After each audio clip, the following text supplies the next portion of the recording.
Welcome back. और आपको बताएं कि कराची में महकमा मौसमियात के करीब दुकान में जोरदार धमाका हुआ, जिसके नतीजे में मां और 2 बच्चों समेत 3 अफराद जाँ बहक, 6 अफराद जख्मी हो गए। जख्मियों में के इलेक्ट्रिक के मुलाजमीन शामिल हैं। पुलिस का कहना है कि इब्तदाई तहकीकात के मुताबिक सिलेंडर या गैस लीकेज का धमाका हो सकता है, ताहम हतमी बात तहकीकाती रिपोर्ट आने के बाद ही सामने आएगी। बॉम्ब डिस्पोजल स्क्वाड को भी तलब किया गया है। एसपी गुलशन के मुताबिक धमाके से 3 दुकानों और अतराफ में खड़ी 3 गाड़ियों को नुकसान पहुंचा। धमाका जिस मकाम पर हुआ वहां पर पिज्जा की दुकान भी थी। बेसिकली एक पिज़्ज़ा प्लेस थी शिजलर्स के नाम से, वहाँ से हमें शुबा है कि वहाँ से बेसिकली धमाका स्टार्ट हुआ है। सिलेंडर उसके इंटैक्ट हैं, प्रॉबेबली गैस लीकेज था, सिलेंडर ब्लास्ट उसको नहीं कह सकते क्योंकि सिलेंडर तीनों सिलेंडर हमने देखे वो इंटैक्ट है, आपको भी नज़र आ रहे होंगे।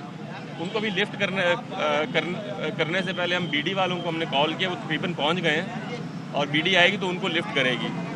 और फर्दर यह है कि बिल्डिंग कंट्रोल के हवाले से उनसे भी रब्ता किया गया कि बिल्डिंग अगर ब्लास्ट हुआ है तो फर्दर ऊपर बिल्डिंग की सेहत को जानने के लिए उनको भी बुलाया जाए। और के इलेक्ट्रिक की गाड़ी यहाँ पे काम कर रही थी, उनके 3 एम्प्लॉइज़ शदीद ज़ख्मी हैं और ड्राइवर की कंडीशन अभी बता रहे हैं कि थोड़ी सी काबिल तफ्तीश है, तशवीश है। और उसमें के इलेक्ट्रिक की गाड़ी को बीडी वाले आके ही फिर सीधा करेंगे। बिल्डिंग के बैक साइड पर ब्लास्ट के टाइम एक फैमिली सीढ़ियों से ऊपर जा रही थी फ्लैट पे, जिसमें सादिया नाम की एक खातून थी और 2 उसके बच्चे थे, फातिमा और अब्दुल्ला। वो 3 अनफॉर्चुनेटली कैजुअलिटीज़ हुई हैं, बाकी ज़ख्मी हैं। सर बेसिकली 3 दुकानें इफेक्ट हुई हैं। एक स्टेट एजेंसी, एक पिज़्ज़ा शॉप है और एक बर्ड्स शॉप है, पेट शॉप आप समझ लें। 3 गाड़ियाँ हैं जिसमें के इलेक्ट्रिक है, 2 प्राइवेट हैं। कराची में महकमा मौसमियात के करीब होने वाले धमाके की तहकीकात में क्या पेशरफ्त हुई है और ऐनी शाहिदीन ने क्या देखा, इस बारे में जानते हैं हमारे नुमाइंदे नज़ीर शाह से। नज़ीर बताइएगा इस हवाले से। मैं इस वक्त जाए हादसा पर मौजूद हूँ और पुलिस के मुताबिक जिस जगह पर धमाका हुआ है ये एक पिज़्ज़ा शॉप और एक स्टेट एजेंसी है। 3 दुकानों को यहाँ पर नुकसान पहुँचा है। हमारे साथ यहाँ पर एक ऐनी शाहिद मौजूद हैं, इनसे पूछते हैं, आप ये बताएं धमाका हुआ उसके बाद आपने क्या देखा? केसी की गाड़ी से 2 बंदे निकाले, वो जख्मी थे। 3 अंदर से डेड बॉडी निकाली है। उसके बाद 4-5 गाड़ियाँ जो है वो डैमेज हुई हैं। ये जो बच्चे और खातून जो जाबाग को यहाँ से क्या गुजर रहे थे, क्या था? नहीं, ये पीछे सीढ़ी है। हाँ। ये अपने किसी रिश्तेदार के घर पे आ रहे थे। हाँ। तो सीढ़ियाँ चढ़ते हुए उनको नुकसान मिला है, पहुँचा है उनको। और सब ये जख्मी है जो थे यहीं पड़े हुए थे अंदर थे? 3 अंदर से निकाले थे, बाकी 2 गाड़ी में से निकाले, 1 इधर से निकाला है। ठीक है। तो इस तरीके से फौरन उनको जो है रेस्क्यू कर दिया है। ऐनी शादीन थे जिन्होंने खुद यहाँ से लोगों को रेस्क्यू किया, उन्होंने भी तफसीलात बताई कि किस तरीके से ये गाड़ी इस तरफ उल्टी और इसके अंदर भी 2 के इलेक्ट्रिक के मुलाजमीन फंसे हुए थे, उनको निकाला और दीगर लोगों को यहाँ से उठाकर रेस्क्यू किया गया। इस हवाले से पुलिस ने बम डिस्पोजल स्क्वाड को भी तलब कर लिया है और मजीद तहकीकात का अमल जारी है। जी, खबरों के सिलसिले को आगे बढ़ा। जहांगीर तरीन की हिमायत में तहरीक इंसाफ के MNAs और MPAs सामने आ गए। बैंकिंग कोर्ट में पेशी पर 7 अरकान असम्बली का जहांगीर तरीन से इजहार यकजहती। अरकान असम्बली लाला ताहिर रंधावा, राजा रियाज, नौमान लंगड़ियाल, सलमान नईम, गुलाम बीबी भरवाना, खुर्रम लगारी, अब्दुल हई दस्ती जहांगीर तरीन के साथ अदालत पहुंचे। अदालत के बाहर कारकुनान ने जहांगीर तरीन के हक में नारेबाजी और गुलपाशी की। जहांगीर तरीन की पेशी से पहले उनकी रिहाइश गाह पर अरकान असम्बली और रहनुमाओं की बैठक भी हुई।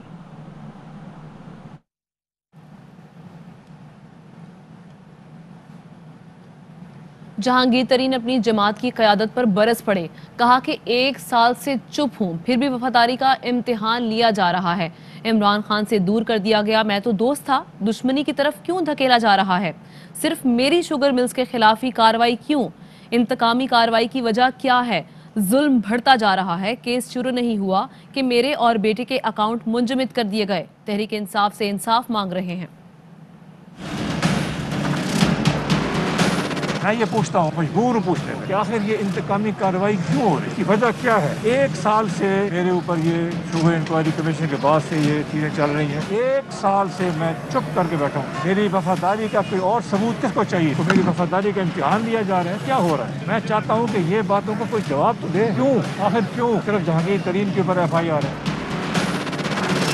जुल्म बढ़ता जा रहा है, ये तो शुरू भी नहीं हुआ और मेरे बेटे के बैंक अकाउंट फ्रीज क्यों किया, किस लिए किया, क्या आपको फायदा इस चीज से, कौन कर रहा है? हम तहरीक इंसाफ से इंसाफ मांग। मैं तो दोस्त था, मुझे दुश्मनी की तरफ क्यों धकेल रहे? मैं तो दोस्त था भाई, दोस्त ही रखो। जो भी इंतकामी कार्रवाई करवा रहे हैं ना, अब वक्त आ गया है कि उनको बेनकाब किया जाए और ये खान साहब ही कर सकते हैं। इनको बेनकाब पाकिस्तान तहरीक इंसाफ की क़यादत करे। मुझे खान साहब से दूर कर दिया गया। पाकिस्तान तहरीक इंसाफ को भी कोई ज़्यादा फायदा नहीं पहुंचेगा मुझे ये इस तरह से अलग करने का।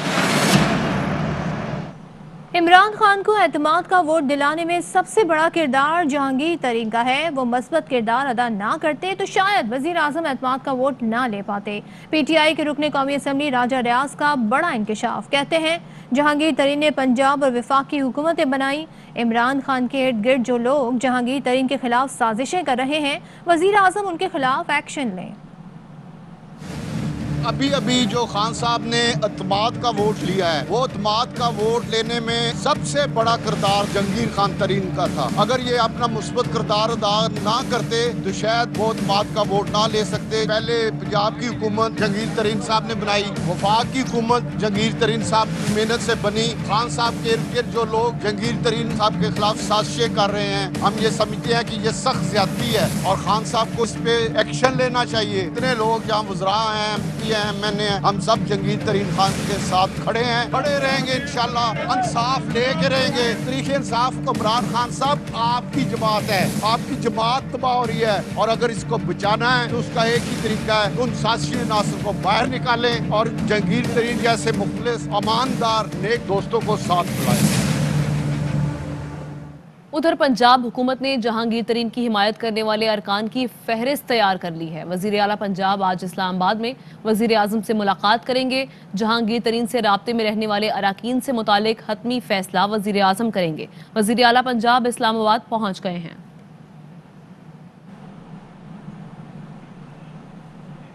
क्या जहांगीर तरीन पीटीआई छोड़ रहे हैं या उनकी फ्लाइट बिलावल हाउस लैंड करने वाली है? शहला रजा के दावे की जहांगीर तरीन ने दो टोक अंदाज में तरदीद कर दी। कहा 10 साल पीटीआई के लिए खून पसीना एक किया है, तहरीक इंसाफ में शामिल था और रहूंगा।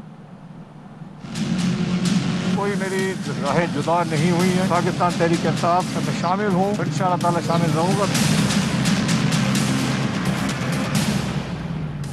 तहरीक इंसाफ से नाराजी, दूरियां, पीपी में शमूलियत की खबरें। शहला रजा की ट्वीट ने खलबली मचा दी। जहांगीर तरीन ने तरदीद कर दी। जहांगीर तरीन का कहना था 10 साल से पीटीआई के लिए खून पसीना एक किया है, तहरीक इंसाफ में शामिल था और शामिल रहूंगा। कोई मेरी राहें जुदा नहीं हुई है। मैं तहरीक इंसाफ के लिए खून पसीना एक किया। 10 साल इसी से अलग हो सकता हूँ? बिल्कुल नहीं। पाकिस्तान तहरीक इंसाफ मैं शामिल हूँ और इंशाअल्लाह ताला शामिल रहूंगा। जहांगीर तरीन ने आसिफ जरदारी से मुलाकात के सवाल पर कहा, ऐसी कोई बात ही नहीं। जरदारी साहब से मुलाकात की बातें हो रही हैं, मुलाकात करने जा रहे हैं? नहीं, ऐसी कोई बात नहीं है, बिल्कुल नहीं जा रहा। शहला रजा ने जहांगीर तरीन और मखदूम अहमद महमूद की मुलाकात का ट्वीट किया था। दावा किया था कि अगले हफ्ते वो कराची में आसिफ जरदारी से मुलाकात करेंगे। जहांगीर तरीन के पीटीआई छोड़ने और पीपल्स पार्टी में शमूलियत का भी ख्याल जाहिर किया था, मगर कुछ देर बाद ही ट्वीट डिलीट कर दी थी। आगे बढ़े, आपको बताएं कि इलेक्शन कमीशन का NA 75 डस्का के जिमनी इलेक्शन पर फैक्ट फाइंडिंग इंक्वायरी का ऐलान। जराये के मुताबिक joint election commissioner Punjab Saeed Gul को इंक्वायरी अफसर मुकर्रर कर दिया गया। इंक्वायरी ऑफिसर 15 मई तक रिपोर्ट इलेक्शन कमीशन को पेश करेगा। इंक्वायरी में पता चलाया जाएगा कि लापता प्रिजाइडिंग अफसरान कहां रहे।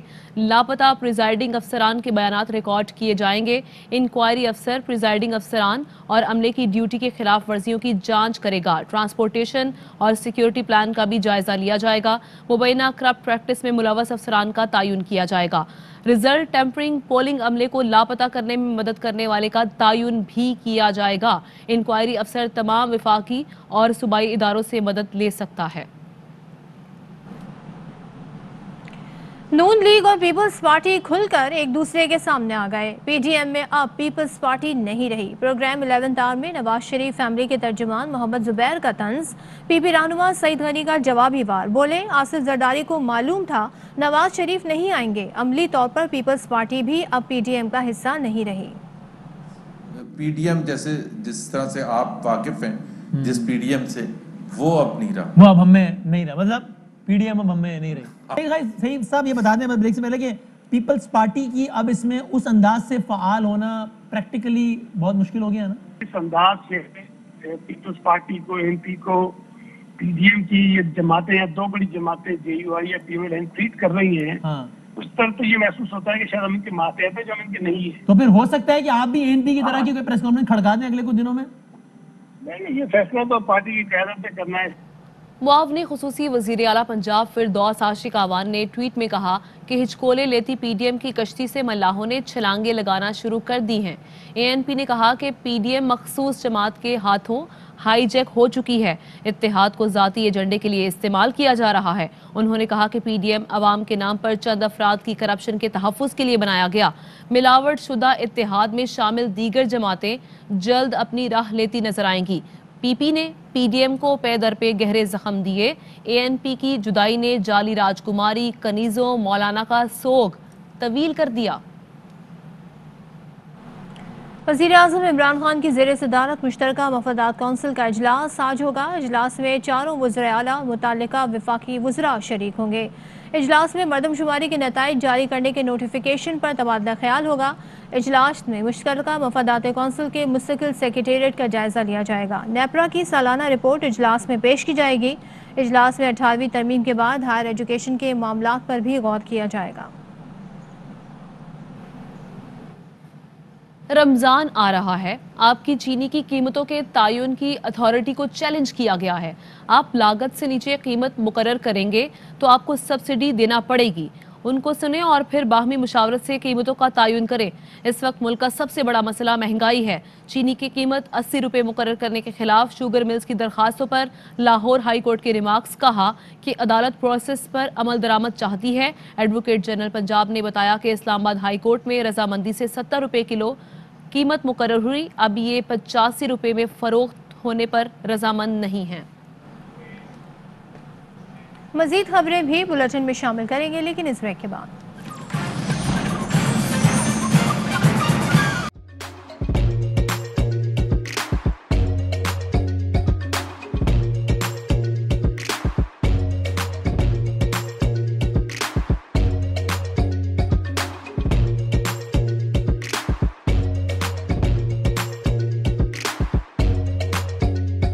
Instead of saving up for a new toy or a trip to Disney World, a 7-year-old